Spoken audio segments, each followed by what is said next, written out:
This is 4F part 2, where you're asked to produce annotated evidence to explain how the archive routine meets the requirements.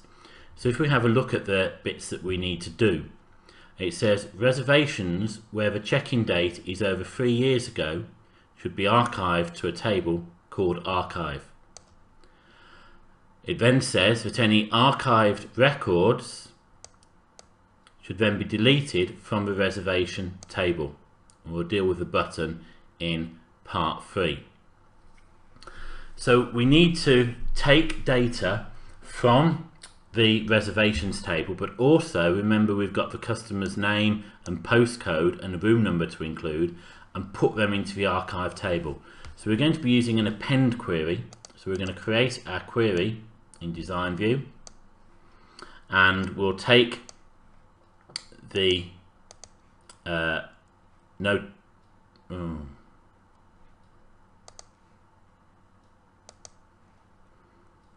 So we're going to be creating a query in Design View, and it gives us the tables. So we need to look at which of those tables we're going to use. Well, we need the reservation table because that's where we're going to get the reservation data from. We need the visitor table because we need some of the visitor table data, and we need the room table because we need the room number. I'll just move these around so a little bit clearer to see. Now we've got to put all the reservation fields on there. I'm not just going to use the star button though, because we need to make reference to the check-in date. So we'll put all of those on, and we're also going to put on the visitor forename and surname. Let's make this a bit bigger now so that we can see what we're doing. Move that deposit received back over, and we also need the room number. We also wanted the postcode, so let's put that there as well and just make sure we've got everything that we need. Now we'll turn this into an append query, but before we do, let's just save this, and we'll call this query append archive. Now most of this data, when we do it and we append it to the archive table, so that's where we set it, most of this data is going to come from those exact same fields, and if you look, it is room number, postcode, postcode, surname, surname. So it's actually automatically matched it. The only tricky part of this is working out which of the checkout or check-in dates are over 3 years ago. Well, what we can do to calculate 3 years ago, we can use a date add function, and instead of adding 3 years, we can subtract 3 years. So we want to compare the check-in date and see if that is before 3 years ago. So that will be less than date add, so that's adding a date, using then years, and you have to put in 4 Y's for some strange reason. Then minus 3 to say that we want to subtract 3 years, and then from today's date to say that we want to go back from today's date. Now depending on when you do this, you may get different answers. Well, you most likely are going to get different answers to me. I've got an extra bracket there before the date add that we don't need. So when I look at this and check it out, I've got those 4, but if I was to do it later in a month's time or a few months time, I'd have different ones. So we'll go back to our design view. We're quite happy with that. We know that's going to work, and it should be adding them to the archive table. So what I'm going to do is I'm going to run it. Am I going to append 4 rows? Yes. And let's have a look at the archive table. There it is.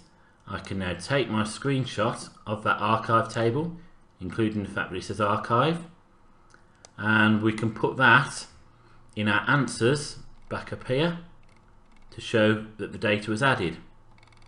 And all we've got to do now is annotate what we've done.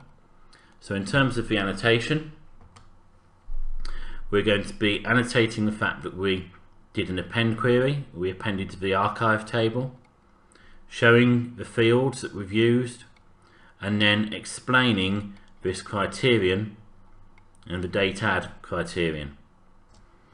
So that was the archive part of the routine, where the append part of the archive, where we've added them to that table called archive, but we now need to delete them from the reservations table.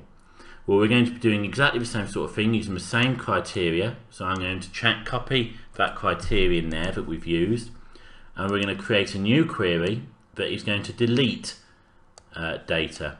So we want to delete from the reservation table. We won't be deleting the visitors or the rooms because those people still exist. And we need all the fields on there again. And then if we look at our criteria for our check-in, we can put that in as what we had it as before. And then we'll see if that works. So we'll run our query. We won't actually run it, we'll just view it first of all, see if it is. That's giving us the same 4, so that's good. We'll now change this into a delete query, and you can tell it's a delete query because it says delete. And before we run it, you should really take a copy of your database. So before taking a copy of your database, just save this as query delete reservations, and then you want to do a file save as, or just copy it or close it down, copy the actual file, right and click on it, copy and paste it, depending on what version you're using. But in 2013 you can definitely do a save as. It will ask me to open all the objects. I don't need to do mine because I've already got a copy, so that's fine. So we'll run this query. It says you're about to delete 4 rows, so we'll say yes, and let's have a look at the reservation table. Here we go. Number 2 is missing, number 10 is missing, and then there's other ones missing as well as 15 and others later on.